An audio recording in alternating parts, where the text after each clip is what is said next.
के लिए कलंक थे, जो समाज का द्रोह करके समाज को नष्ट करने में लगे थे, ऐसे राक्षसों को माता जी ने मारा है। शुंभ निशुंभ, रक्त बीज, महिषासुर। ऐसे नहीं है कि गलत सिद्धांत से न चले, नहीं तो नरक की प्राप्ति होगी। महाराज जी, आज जैसे आप कहते हैं कि भजन मार्ग, अभी तामसिक भोजन भी हो रहा है महाराज जी, फिर हम वही बात कर रहे हैं, और उसके साथ भक्ति भी।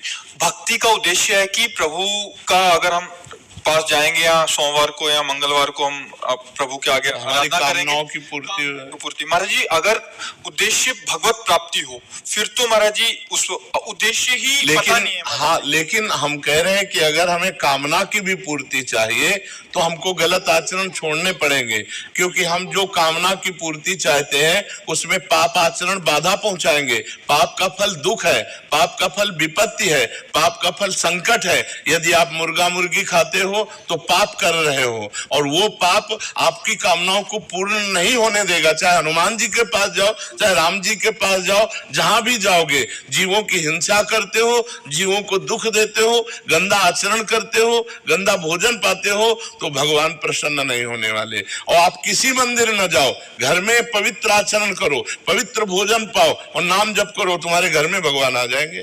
कहो सो कहां जहां प्रभु नाही, हरि व्यापक सर्वत्र समाना, प्रेम से प्रकट होए मैं जाना। तो प्रेम कहां से आ जाएगा जब अपराध करोगे। इसलिए सब जो कामना भी पूर्ति चाहते हैं तो उनको चाहिए कि गंदा भोजन और गंदे आचरणों का त्याग करें, तो उनकी कामना जल्दी पूर्ण हो जाएगी, निश्चित पूर्ण हो जाएगी। समझते हैं कि मतलब मुर्गा और मछली का हिंसा करने से ये जीव हिंसा के अंतर्गत नहीं आता। क्यों नहीं आता? तुम्हारी अंगुली काटे तुम्हें कैसा लगेगा?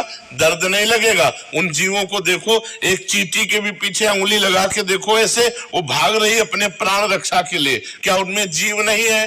क्या मुर्गा अपना प्राण बचाना नहीं चाहता? क्या पशु पक्षी प्राण बचाना नहीं चाहते? और जिनको ये है कि अगर हम खाएंगे नहीं तो सृष्टि बढ़ जाएगी, तो तुम अपने बैलेंस की चिंता करो। तुम्हारा बैलेंस जब परमात्मा बनाएगा तो तुम्हारे होश उड़ जाएंगे। समझ पा रहे?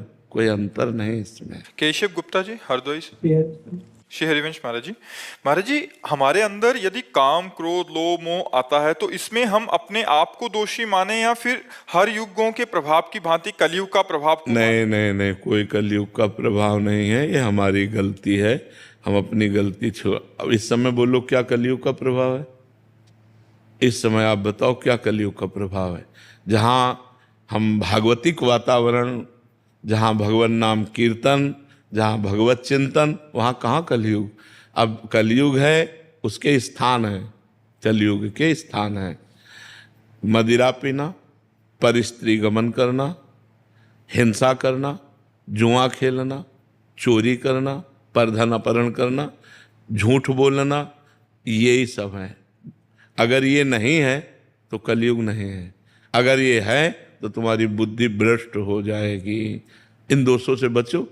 परीक्षित जी ने कलयुग को स्थान दिए तो इनको छोड़ दो और नाम जप करो। नाम जप से कलयुग का प्रभाव नष्ट हो जाता है, जो कुप्रभाव होता है। और कलयुग समयुग आन नहीं, हाँ, जो नर कर विश्वास, गाय राम गुण गण विमल, भव बिन तरह प्रयास। कलयुग के समान कोई युग नहीं, इसमें बहुत कम समय में भगवत प्राप्ति हो जाती है। गुरु जी, वाणी गुणान कथने श्रवणम कथायाम हस्तौ च कर्मस मनस्तव पादयोर्न स्मृत्याम शिरस्तव निवास जगत प्रणामे दृष्टि सताम दर्शनस्तु भवतो। तो ये हमारा भाव, और हमें भगवत प्राप्ति कैसे इसी में हो जाएगी, इसी में हो जाएगी। एक श्लोक को यदि जीवन में उतार लो ना, तो ये श्लोक ही भगवत स्वरूप है। वाणी गुणानुकथन है, गुण भगवान के जो दिव्य लीला चरित्र है, हमारी वाणी कभी अन्य वार्ता ना करे, केवल भगवान का ही स्मरण करते हुए भगवान की नाम गुण लीला ये एक ही है। नाम कीर्तन करना, गुण कीर्तन करना, नाम कीर्तन सुनना, गुण कीर्तन सुनना, ये बहुत बड़ा साधन है भगवत भक्ति का। वाणी गुणानुकथने श्रवणों कथायाम, भगवान की नाम कीर्तन गुण कीर्तन कथन करना और सुनना और स्मृत्या। यदि हमारा स्मरण चल जाए तो जब हम कथन श्रवण करते हैं तो स्मरण वही बनता है जो हम कथन श्रवण करते हैं।